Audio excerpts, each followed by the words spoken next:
How's it going, everybody? Andrew Zarian here, Wrestling Observer Live. We're here every day, Monday through Friday, 3 p.m. Eastern, and Sundays, 6 p.m. Eastern. Time change today. I have no idea what time it is anymore. My wife went away. She's in New Orleans for a bachelorette party. And I've had the kids all alone for 2 days. Not complaining. I'm used to it. But I have no idea where I am, what day it is, what time it is.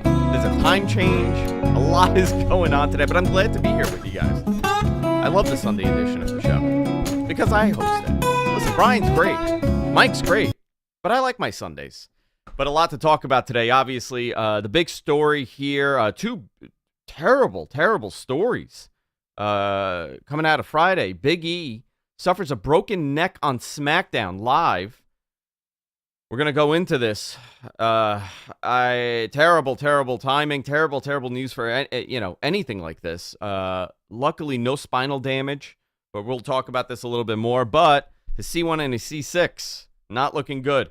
Scott Hall, this came out today, PW Insider. Scott Hall is hospitalized. A week ago, he went in for hip surgery, and apparently, he had a blood clot that traveled. He had 3 heart attacks. And according to PW, let me find the story here. I just want to make sure. According to PW Torch, Scott Hall's on life support. This is wild. We're going to talk a little bit more about this. I don't even know what to say. It's always a fear when you go in for surgery that something like this could happen. Scott has had series of health issues, obviously. I think anybody that's followed his career knows about some of the health issues that he's had in the past. I believe he had a heart issue a couple of years ago. So I'm hoping that there is a full recovery here from this. Terrible story, but we do have a lot of pro wrestling to talk about. Louis Dangor joining me when we come back. GiveMeSport.com. Lead wrestling journalist over there is going to be joining me to talk about all the WWE stories and everything else happening in pro wrestling when we come back. We'll be right back after this. Wrestling Observer Live. Stay tuned.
As you all know, I got to attend the AEW Revolution media scrum, and we got a very emotional interview from CM Punk.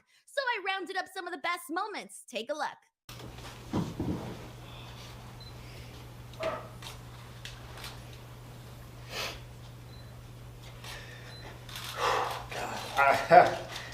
I loved ROH so much, and I can't explain how happy I am that my footage, it's in good hands.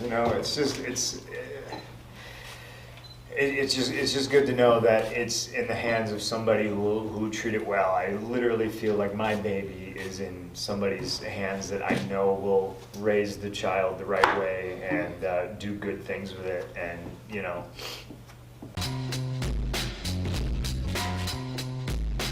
Wrestling Observer Live, Sunday edition. Andrew Zarian here, hanging out with you guys for the next hour, talking all things professional wrestling. I like to change it up here every week. I like to bring in somebody different, maybe someone a little familiar to you, maybe someone not so familiar to you. But this dude is familiar to me. He's all over my Twitter timeline. I'm going back and forth with him constantly. We're all talking. Louis Dangor, GiveMeSport.com. He's the lead wrestling journalist over there, talking all things WWE, doing AEW stuff. Louis, what's going on, man? Man, thank you very much for having me on. Always a pleasure to talk to you. Whenever. I think this is the first time we've ever done a show together, though. First time, yeah. But you've done a show with a lot of my friends, So I was like, I got to have Louis on. Yeah. We got to talk about wrestling. We got to do this on a Sunday. I have to tell you though, I think it's cool to have different perspectives on, especially when you talk about pro wrestling, because a lot of it is opinion based. A lot of that is personal preference on what you like. So I'm like, you know what? Let's get Louis on. I think this is awesome. I know that you've been pretty busy covering a lot of stories the last, I think it's all of us. It's been a very chaotic, I guess, WrestleMania season, I'm going to call it, right? From January to April is when there's so much going on, and now adding another company in the mix, actively making moves. I think it's even busier. But I want to talk to you about this. This came out today. I saw it this morning when I got up, and I was like, you hear stories like this. Scott Hall on life support suffered 3 heart attacks, and you kind of want to do some due diligence, and you want to see, like, is this just some sort of internet rumor? But it's not. PW Torch reported, I saw it this morning, I'm not sure if they posted it this morning or last night, that Scott Hall had suffered 3 heart attacks, and this was caused by a blood clot getting loose after hip surgery, which actually, I don't know if you mentioned this to me, but I was talking to somebody else earlier today, and they said that this is common. This happens. Generally, they're able to catch it, but this is terrible. This is devastating. Is there anything more to add to this other than what we have from PW Torch? I mean, no, like what you said, it was one of those things where you almost hope it's just someone's been given some duff information, or it's a hoax, or something that it's not what it's all made out to be, and you hope it's all wrong. But kind of seeing Sean Waltman, I saw, posted something. The Rock posted something. So getting to the wrestlers as well, who obviously would know whether it's true or not, and this all looks very true. But it's incredibly sad. It's incredibly sad. Incredibly sad. For something so routine. Yeah, for something so routine as just hip surgery, and then come out with being on life support. It's rough. Yeah, devastating. I believe he's in Georgia. I'm not sure where exactly, but he's in Georgia, and this is terrible. You hate hearing these stories. I'm not sure. I believe he had a pacemaker put in a number of years ago. And this is a guy I think we're all very familiar with his on-screen life and his off-screen life.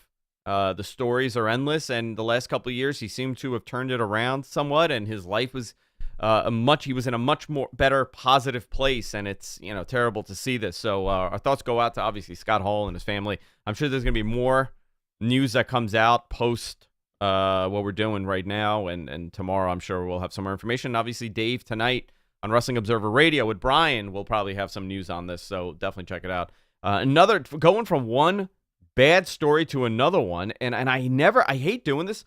This is the first time I think I've had like 2 back-to-back terrible stories to talk about, but on Friday, Big E landed on his head while taking a belly-to-belly from Rich Holland on SmackDown.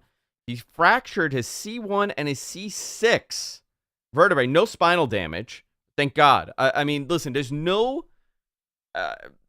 I know a lot of people, growing up here in New York, a lot of my friends became professional athletes. Football, baseball. There's no good neck injury. I mean, I don't think you have to play sports or even know medicine to understand that. It doesn't number, but his C1, C6 fractured. He will not need surgery, but there's no timeable date for recovery or what the process is. Louis, I know that you probably have been covering this since Friday. Bad news, man, and terrible. It happened live on TV. He gave a thumbs up going out. What do you have on this? So yeah, I mean it's so like, again, you go to watch SmackDown and you don't expect this to happen, but was watching the show and it looked rough, and you can tell obviously the way WWE does things. If they think something isn't right, they won't show a replay. But for example, when Madcap Moss landed on his neck at They the showed it. Elimination Chamber, you were seeing replay. So you're like, okay, they're not going to show it if something's gone wrong, but the fact they didn't show a replay, it was like, okay, worrying. You see, like, reports coming out, he gave the thumbs up. So you're saying, okay, hopefully, I mean, he can move his hands at least and his arms at least, which is good. But then I actually went to bed and woke up to the news that he'd broken his neck. I mean, it's as you said, there is no good neck injury, especially for a guy. I've interacted with him several times. I've interviewed him in person. He's a great guy, and it's such a shame it had to happen to anyone, but especially such a great guy. But you mentioned about there being no good neck injuries. This seems like the news coming out is probably as good as we could have hoped for. As good maybe. as you could hope. No ligament damage. Yeah. No spinal cord damage. He can move all of his digits. And he seems, obviously, Big E's a positive guy. We've seen him be positive in his social media videos. But yeah, I mean, it's a long road to recovery, one that we're likely not going to know how it's going to turn out for weeks and months. I wouldn't expect him on TV probably even this year, or if it is towards the end of the year. But again, there's no time on it. Neck is certainly not something that you want to mess about with. So obviously, again, thoughts go out to him, prayers go out to him. But it's just, again, two rough stories to cover, particularly this one concerning, I mean, both are awful, but this one concerning Big E, it's just, it's more, in fact, we saw everything. What happened on TV? Yeah, you saw it on TV. I do have to say he has such a positive outlook on everything, and this is known about him. I think he tweeted or said, he goes, I couldn't have asked for a better place to be in for an injury like this, because he was in Alabama, and it has, obviously WWE's one of their lead guys for surgeries is over there. I think these are not normal, everyday people, right? The way that they train and they take care of their bodies and their workouts. If you are going to recover and return from this type of injury, obviously a professional wrestler or a professional athlete, their bodies do things that normal bodies can't. We've seen this in the past. We've seen John Cena return. Even Drew McIntyre returning from his injury that he had a couple months ago. He came very quickly because they're almost superhuman of sorts. They're able to, the things that they put their bodies through, they're building muscle around it. And obviously Big E is a big dude. I hope we see a quick recovery. But this says something, and not that he took it wrong or it was the move was. These things happen, right? And a couple weeks ago, Louis, and I don't know if you tweeted about this also, but that Bobby Lashley match where Brock was suplexing him, and more Lashley's taking those bumps on his neck. We've kind of evolved and we've changed the way that as if I take these ridiculous moves in wrestling. We've seen the placement of taking a bump go more towards the shoulder. You don't want to take it on your neck, but occasionally you see these guys for more dramatic impact take it a little bit higher. Maybe this is a little bit of a rude awakening for a lot of people, saying like, listen, maybe I shouldn't be taking this on my neck. Yeah, I mean, it's a scary thing, and I'm sure, like you said, it looks a lot better when someone does land on their neck in terms of the replays and everything. It just makes it look more brutal. But I don't know about you. I would much rather see it look less brutal. Everyone land on their back and their shoulders, but not land on their neck. But yeah, I mean, accidents happen in wrestling. It is a reminder that, yes, I mean, as you know, as a wrestling fan, as someone that comments on wrestling, I'm sure you sometimes get the comments from your friends and people you might know from other areas of life that go with the classic, oh, it's wrestling, it's fake thing. But this is just a reminder that things happen. Things will happen, and bad injuries can happen. So from just even thoughts simple going out to moves, Big E. you know, like you see these suplexes daily on TV. It's, you know, it is rough. It is rough. Yeah. Hey, we're going to come back from this break. A lot to talk about. Steve Austin, some changes there. And Cody, the mystery of where's Cody? We're going to talk about that. Louis joining me. Wrestling Observer Live Sunday edition. I'm Andrew Zarian. We'll be right back after this. It won't get made into just some tab on a shitty, confusing app that's hard to navigate. And the boys don't get paid anything off it, you know what I mean? So it's just, it's very good. But to kind of pay homage to, you know, myself and stuff like that, listen, I didn't get to do this for 7 years. This didn't exist for 7 years for me. And, you know, obviously the truth is that I love professional wrestling very much. So, you know, to come back and to be able to, for 6 months, you know, it's not just do whatever the fuck you want. It's doing whatever the fuck you want and being cocky enough to know that your way is not the right way. There's never only one right way, but it's fucking good. Yes. And to have somebody that listens to you, and to have somebody that can take an idea and make it even better, and just to have an open dialogue, not just with him, but with other people in the locker room. And it's just, it's great that you don't have to beat your head against the wall and explain, you know, like why your ideas are shitty and why I don't care who you think you are, that you don't know what you're doing. And it's nice. It's everything's just so great. Thank you guys so much for watching. Before I go, do not forget to head on over to F4W Online's YouTube channel. We are on our way to 100,000 subscribers, and we need you to come and join. So if you haven't yet, head on over there and click that subscribe button. See you on the next video.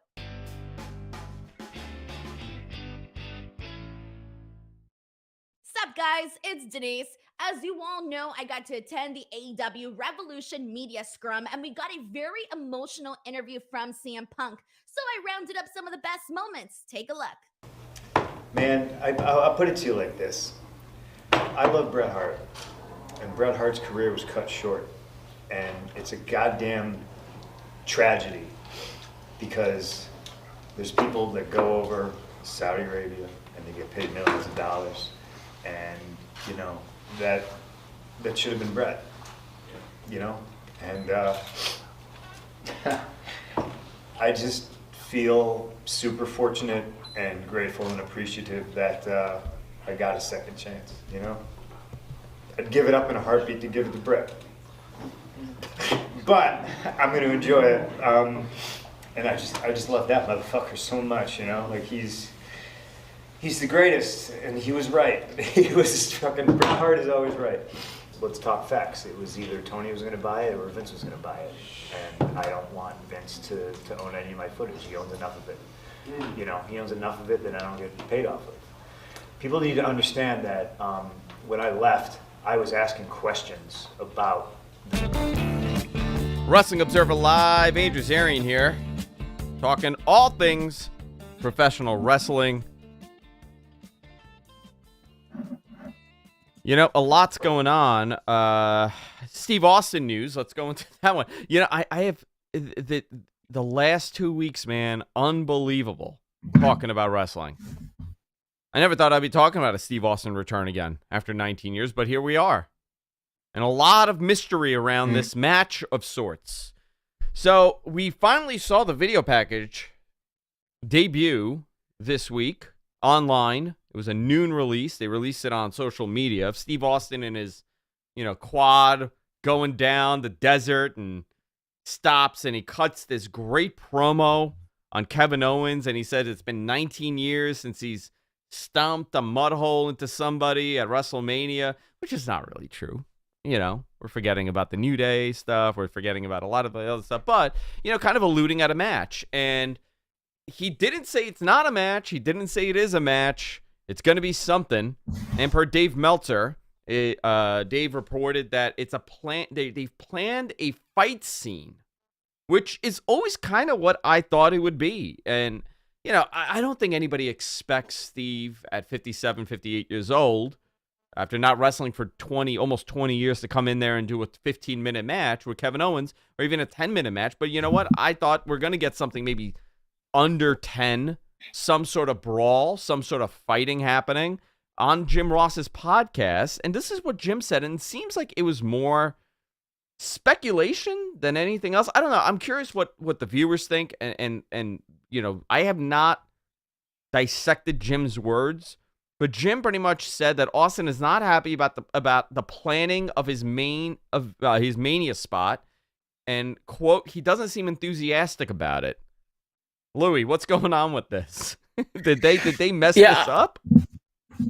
I don't know, man. It's so difficult, and I'm sure that the initial reports that they wanted a match, and I don't think they were probably able to get that over the line, which is okay. I mean, it's well, I'll tell you what was said to me. I was never told that the match is happening. I was told this is the closest that the company has ever gotten to Steve having a match. Yeah, I mean, I to be honest, I was never told anything. I never really asked about it. I mean, it came out the same time as the Cody news, and that was always the one that kind of I was asking about. But from this anyway, what was most interesting to me was the phrasing of the things that he said in his promo, which was great, by the way. Did remind you just how great Austin is on the mic. But he was speaking about things being awoken in him that had been asleep for 19 years, and what people were saying. Listen, we know that sometimes history can be rewritten into a way that it's not kind of. They can say, "Oh, he hasn't done this in 19 years," when we all know he has. But I think this is the most physical he'll have been in that period. I'm expecting, like kind of what Dave said, a bit of a brawl, a bit of maybe something.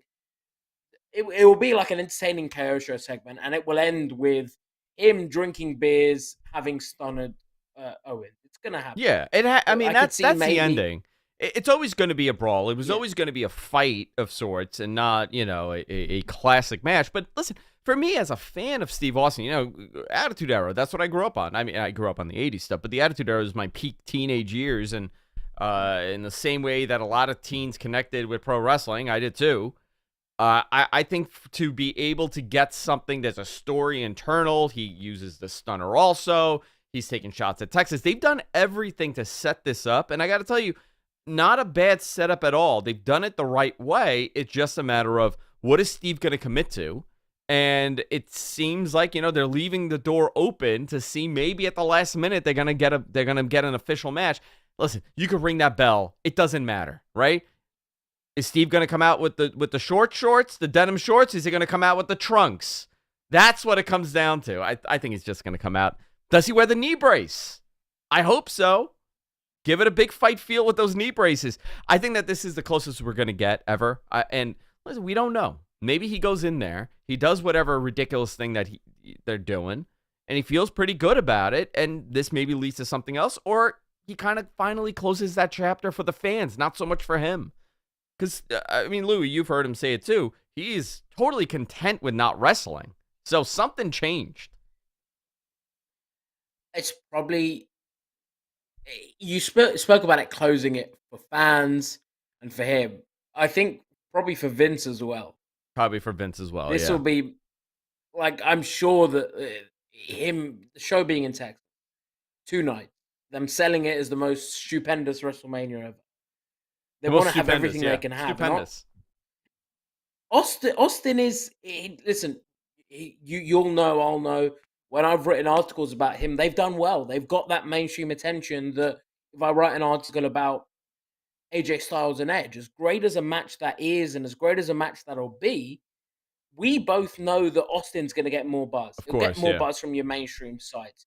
WWE showed that on SmackDown when they did that, the kind of the video package where you see the headlines from all of the big sites. It was on Forbes. It was everywhere. So I get why they want to do it. I think we'll probably see him for the first time. And correct me if I'm wrong. I don't think it's ever been much, if anything, where Austin's come back and stunned someone, but they've given him something back. Yeah. I think that we might have it be a little bit more back and forth. But obviously, again, the ending of Austin stunnering him and drinking the beers, it's written and it will be great. And I'm sure it will probably be one of the loudest reactions that you get all night. Oh, and those fans are going to go nuts in that building. 60,000 or so, whatever they have on that night. They're going to lose their mind. Kids are going to love it because their dads are losing their mind, and it's going to be a fun experience for people in that building. Whatever they do, I'm sure it's going to work out fine. It's going to be WrestleMania. People are going to be into it. Do we realistically want to see Steve Austin have a long real, and I'm using hand quotes for people listening on the radio, a real wrestling match? No, not really. But you can do whatever you want. A couple minutes here, a couple minutes there, and you have a whole segment that's as good as a match. So we'll see what happens with that. So something else, that kind of took over the Steve Austin story when it first came out. And this Cody debacle, the Codyverse, is still continuing to saturate pro wrestling news. There's no contract signed yet. So about a week ago, it came out that there was a snag in the signing. I think Cassidy Haynes wrote the story that he had heard that the deal was falling apart. I'm filling in the blanks here. I don't want to misquote him, but he pretty much said that the deal was not a done deal yet, and things were happening that not in the positive of signing him. Dave mentioned that there was no contract signed. He was penciled in for Seth Rollins at WrestleMania. Man, I think that's a great match to have at WrestleMania, and that window of opportunity for WrestleMania is closing. Not that the deal is going to close. They're not going to sign him. I haven't heard anything as far as that goes. When I called to confirm, when I spoke to someone at WWE last week, they gave me the very typical, there's no truth to that story. Things are fine. Nothing bad is happening. But I think more people have confirmed that the deal is kind of stalled out a little bit here. Or maybe they're working everybody here. The deal is signed. They're in Jacksonville tomorrow. What better place to debut him as a great dig at AEW if you're WWE? What do you think? Tomorrow's Raw's big. Tomorrow's Raw is if he's there, huge. It's more if he's not there, it's not happening. You could work the deal out possibly, and you don't do WrestleMania, you do something after WrestleMania. And you know what's funny? And here's something that's really funny here. And I want to know if you've heard the same thing. Normally when I hear about a guy coming in, right? AEW side or WWE side, I never hear so much about the camp and the team and less about the talent. I have heard zero about Cody and what Cody wants and what Cody's asked. Like normally you hear those rumors come in, true or false, it doesn't matter. It's the journalist's job. Not that I'm a journalist, but it's the journalist's job to kind of figure out and to better understand, what is the truth and what isn't. I have heard zero from WWE about Cody specifically. Every word that has been used is Cody's camp. That to me, that's the first time that listen. A lot of guys use a team, agents, managers. You got a whole thing, but I never personally have been told, so and so, this one's camp or that one's camp. I always just hear they're working on the deal with Cody, whatever. Why has it become such a big deal that it's the camp or it's the team and less Cody? I mean, Cody is, whether people want to admit it or not, he's got a reality show. He's a star. TBS. He's a star. So there are probably things beyond just what does Cody want to do at WrestleMania that have to be considered. I think it's also kind of smart from Cody's camp to play it that way because it does make him feel more like a big deal. If you hear, Cody's people have been in talks with WWE, it makes him feel like a big deal. Yeah. But I mean, Sean Mossap has spoken about this. Dave Meltzer's spoken about this.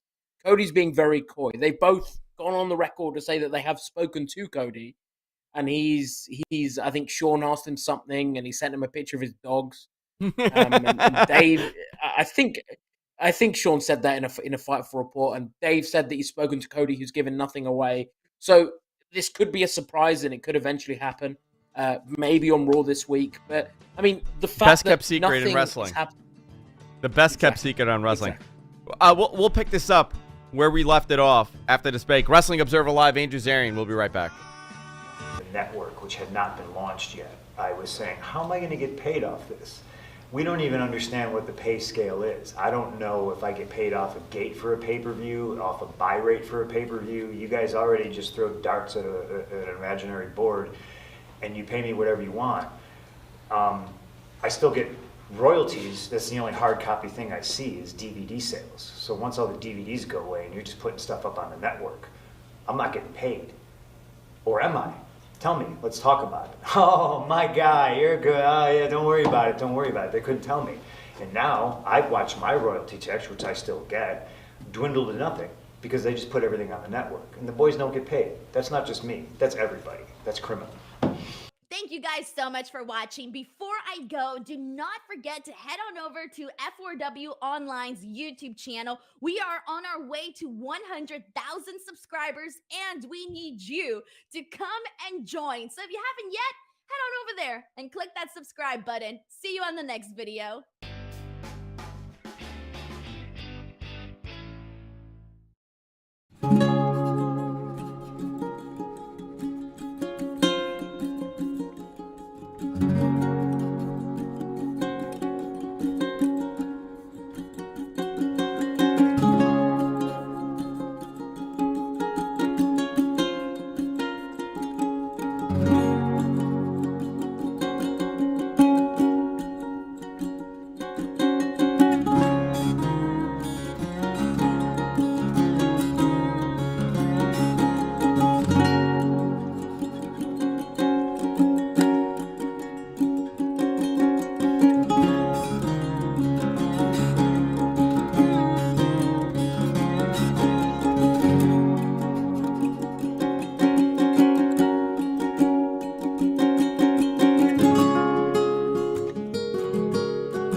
Live, Andrew Zarian here. We're talking Austin, we're talking Cody, we're talking all these debuts happening. They got to do it tomorrow if they're doing it. That time frame. Listen, we were talking out during the break, Louie and I. I mean, does it have more doing it tomorrow, going into WrestleMania, Seth's opponent, or you do something the night after WrestleMania? And I mean, what's more valuable? What do you think, Louie? Night after WrestleMania or Monday? I understand the appeal of night after WrestleMania from a fan's perspective. It's the show traditionally, the biggest things. It's supposed to be a reset. And what's a bigger reset than the AEW EVP? But if you want to sell tickets for WrestleMania, if you want to sell subscriptions to Peacock, WWE Network, it's getting Cody on the card. It's getting that buzz going into WrestleMania. because we spoke earlier about what the mainstream sites pick up, the Austin Yeah. return, things like that. One thing they will also pick up is Cody coming to WWE. The buzz has died down from what it was. But when it's a big deal, and this is a big deal for Cody, things happen. Yeah. I know that his show, the Go Big show, ended on Thursday. So looks like he's officially done with TBS and Warner Media. So I mean, as far as we know. So I see if it's going to happen, it's going to happen on Monday or tomorrow on Raw, because there is nothing for Seth right now, and I suspect that's where it will go. But you look at kind of what's been teased for Raw, and there's been nothing like even what's happening next for Seth. Yeah. Well, I mean, that's a make- little bit of a problem, right? It doesn't. It's almost like if you knew he was coming in tomorrow, you'd be like, "Oh, what's next for Seth Rollins?" And then you'd be like, "Okay, I'm gonna tune in because it could be Cody." But the fact they're not teasing anything, and they could tease it an hour before the show as they do. But Listen, I don't know, hope for man. his sake he gets I the go deal back that and he forth. wants. You know, for Cody's sake, he took a big gamble here, and he, you left the company. You were very unhappy. You went and you traveled the world and you did your thing, and you were one of the founding guys to AEW and starting this competitor. I mean, at the end of the day, they got a deal on Warner Media, on TNT and TBS. A lot of big accomplishments here, and to leave what you're pretty comfortable at, it kind of shows that he could have sat in that office and taken his paycheck, and he could have gone on TV and done something cool every now and then. But obviously, he wants more, and he wasn't going to get that with AEW, and he took a big risk. So I hope for his sake, it happens, and we'll find out tomorrow. We'll find out tomorrow if he's showing up. Interesting stuff. Yeah, SmackDown. I do think tomorrow. You think so? If it Tomorrow happens, if it's has happening, to be the it's one. tomorrow. Yeah. SmackDown had some pretty interesting things here, and I'm so sorry to talk to you about Pete Dunne right now. Brock Lesnar chased Paul Heyman around the building. I don't want to go into the whole detail because it was a couple days ago. But the Pete Dunne story upset a lot of people. Pete Dunne is now on SmackDown, and he's known as Butch, and he's paired with Rich Holland and Sheamus. What did you make of Butch? It's a stupid name. It's a very stupid name. I mean, why not understand just why call him WWE Pete? changed his name. I mean, you could call him Pete. Again, I get why WWE changes names, so I'm not even upset at them changing Pete Dunne's name. It wouldn't be what I would do. I would keep his name as Pete Dunne. But if you want to change his name, as you say, call him Pete, call him Dunn, call him something that's just not Butch. Give him a normal name. Yeah, this is like the Gunther Not change. say that anyone called. It is, but it's almost like, and the annoying thing as well, the idea of Pete Dunne with Rich Holland and Sheamus is pretty exciting. I quite like that idea. You like the team? It's quite. I think it's. I mean, as a Brit, it's always nice to see kind of your fellow Brits together. Yeah. I think they all work a similar kind of hard hitting style. Pete's obviously the best wrestler out there. I think Sheamus is great as well. Really has had a great kind of going on 2 years now. I think that there is a lot of potential for this group, but again, you're going to have that. It's going to be an uphill battle for Pete to get over as Butch. But it's one of those things where Peter, I think it's going to happen. What's wrong with Peter? What's fascinating to me, and this is the thing that's, like, we have forgotten WWE used to do this a lot, right? We've seen it where somebody has come in under a different name, they get injured, they go away, and they come back as a whole new person. We've seen this happen with guys like Kane, early on in his career, but I don't think we've seen this happen I can't think of an established guy in the company, someone that has been established as somebody, not saying that they're on the main roster established, but Pete Dunne was very much known to the WWE universe, known to non-NXT fans because he's done stuff on the main roster. They've presented him as this tough as nails, the bruiserweight, and this guy's tough and he's this, and they've created an identity for him for years. They've created an identity. Yeah. And I guess, and now, like, they if he had gone away for like 6 years or 7 years, And then he comes in and he looks different and he acts different. Okay, you know what? He's a different guy. But this guy was on TV weeks ago. Last week. You can watch him on NXT. People are very familiar with him. You've sold toys. You've put him on pay-per-views. You've told me that this guy is legitimate, and now you're just making him into Butch. I ask why. I get that they want to control the name and the branding and the marketing, but marketing Pete Dunne in this scenario, marketing Pete Dunne is a way better way to market than Butch, because I don't know what kid is going into the store and they're like, no, I have to get the Butch Series 1 from Mattel. I have to get the Butch doll, Butch action figure. Yeah. I don't know. Do you? Is it that it's a lack of creativity that's upsetting people? Because I think it's more that. It's a lack of creativity with the names rather than anything else. Yes, I think so. I think it is that kind of all the names you come up with that. But I think it's also that why fix what isn't broken? There's nothing wrong with it.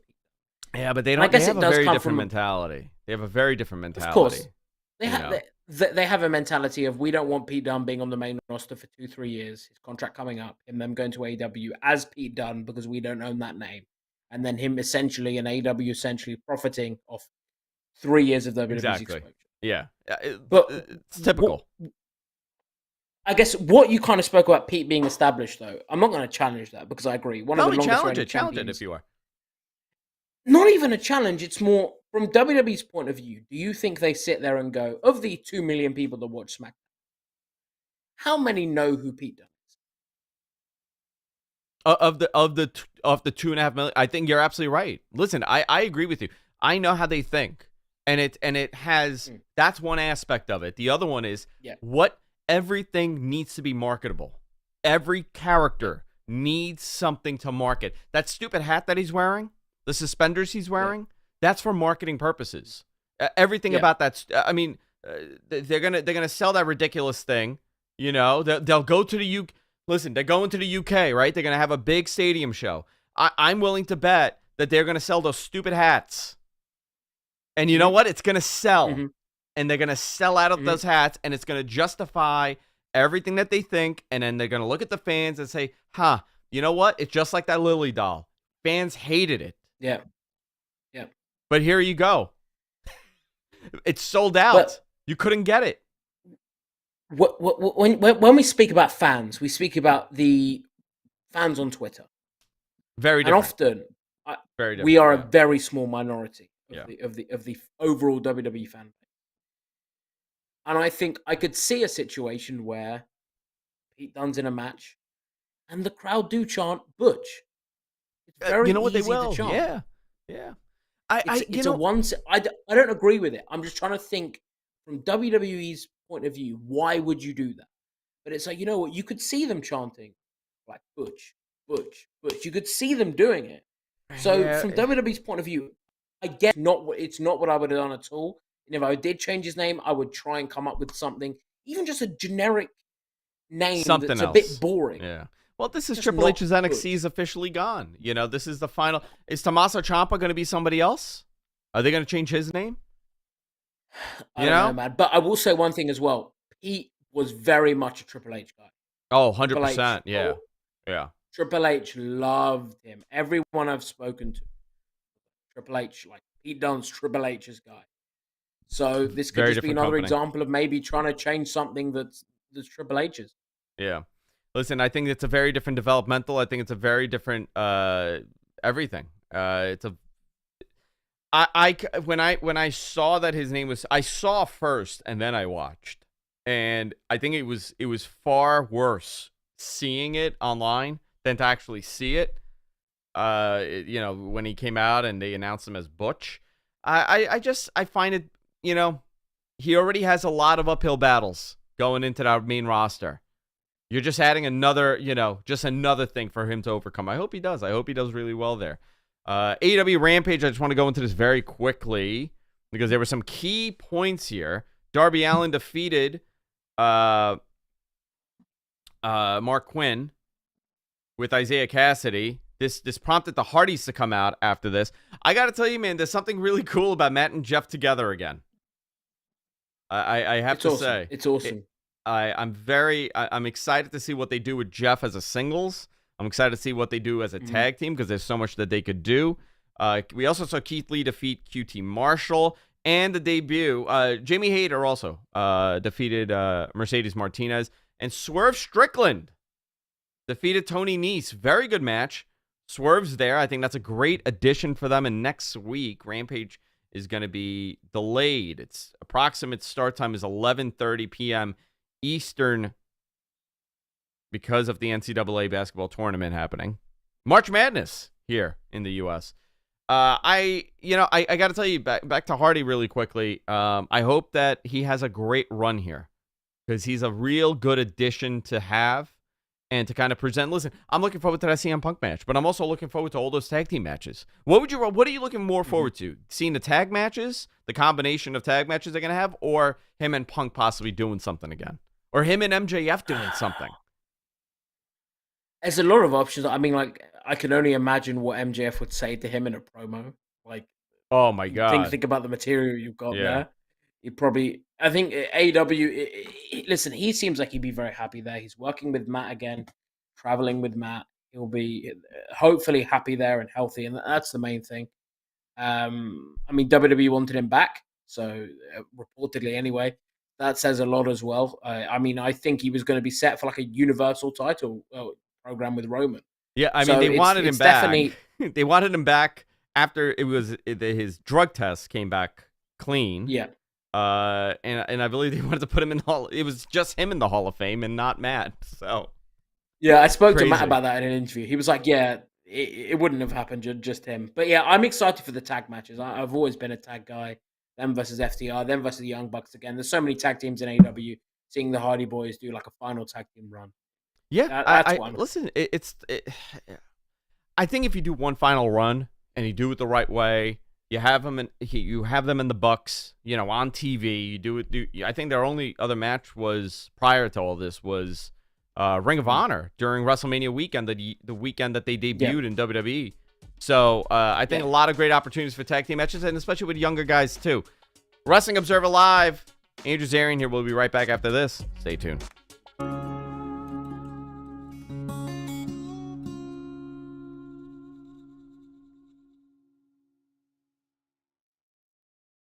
It's me again. What's up, guys? I went ahead and rounded up the best highlights from Hangman Adam Page's AEW Revolution Media Scrum. Take a look. We have familiar or similar movesets to a degree, and it was, I don't know, man, it was kind of refreshing because, man, when he left Ring of Honor, he was the man, you know what I mean? Like, he was the man, and I was just a kid trying to figure it out. And to get to be across the ring from today and be able to hang and then beat his ass felt very good, very validating, You know what? I could give you 1,000 different ideas, but the truth is, honestly, whatever the hell he wants, because I think he has a very good track record with what he's done with AEW. So going forward, I trust this man with Ring of Honor, and I really do. I care a lot about Ring of Honor, and I trust Tony with it because I know that he does too. He knows more about Ring of Honor than I do, I'm sure. And I worked there for a very long time. Whatever your intentions are, whatever your plans are, whatever you end up deciding to do, hey, and that's a lot more people who, will have a job in wrestling. And that's one of the big things I was excited about with AEW, because I knew, all my friends who were just trying to scrape by would be able to make a living doing this. And that's really the dream. So to continue that, it's a blessing. So I'm happy no matter what. It's tough. I miss it. This is the longest loop we've done in a while. Because usually it's I'll leave home on Tuesday night and get home Thursday morning first thing, so it's not as bad. This has been a while. It's tough, truthfully. Someone asked me before if maybe does it change my in-ring style? Do I want to be a little safer? And honestly, I think the answer is no. Maybe the opposite. I'm even more reckless. Because I have this and I have to retain this. I have to keep this. This is what puts food on his table.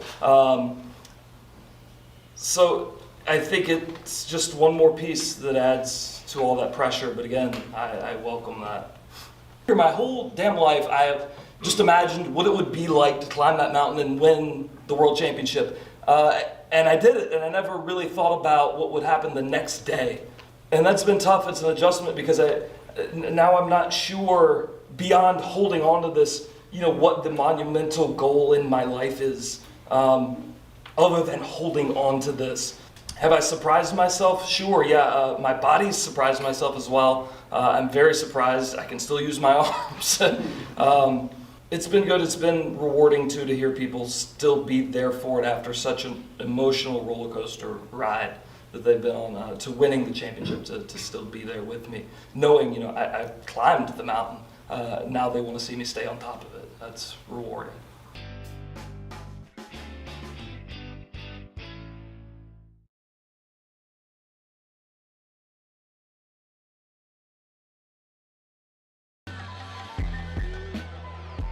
Wrestling Observer Live, Sunday. Show's almost over here. But some more news. Early in the week, I was told Sid for the Hall of Fame. We're going to see if that happens. I was also told something funny about the Steiners. First, I was told the Steiners, then I was told just Rick, and then I was told the Steiners, so I have no confirmation on the Steiners. But I was specifically told by somebody at WWE that Sid's in there this year. That's what I'm hearing. Not confirming what I'm hearing. Louie, you hung out with me. You did your first Wrestling Observer Live. I want to let people know they can find more info on you. Obviously, follow you on Twitter. But, and we have it right on the screen, but also givemesport.com in the WWE section, the pro wrestling section. You are the lead wrestling journalist over there. Anything else coming up that you're going to be up to? There's a couple of interesting things which I can't reveal too much about now, but stay tuned to my Twitter because there's a couple of interesting video content things that are in the works that will be coming up before WrestleMania, which will be a lot of fun. But yeah, I just want to say thanks, Andrew. Having me on was an absolute pleasure. Absolute pleasure to chat today. No, man, absolutely. We got to do it again. I want to remind everybody, Big Monday, we'll see if Cody shows up, right? That's one thing. The other thing, Tuesday, I'll be back with Garrett for We're Live Pal. Thursday, I'll be back with Matt Men early morning. I do a 10:30 Eastern. I do Matt Men on the Matt Men YouTube channel. And everything else that's going on here at Wrestling Observer. And the convention happening in Las Vegas, Double or Nothing weekend. Head on over to f4wonline.com to get more information on that. I'm going to be there. We're going to be doing shows. There's going to be a Q&A. Going to be a lot of stuff going on there. Dave's going to be there. Brian's going to be there. So find out more information, WrestlingObserver.com. And that's it for this week, guys. We'll be back next Sunday. I have another special guest next Sunday. I'll announce it during the week on my Twitter, @AndrewZarian. That's it for this week, guys. See y'all next time. Take care.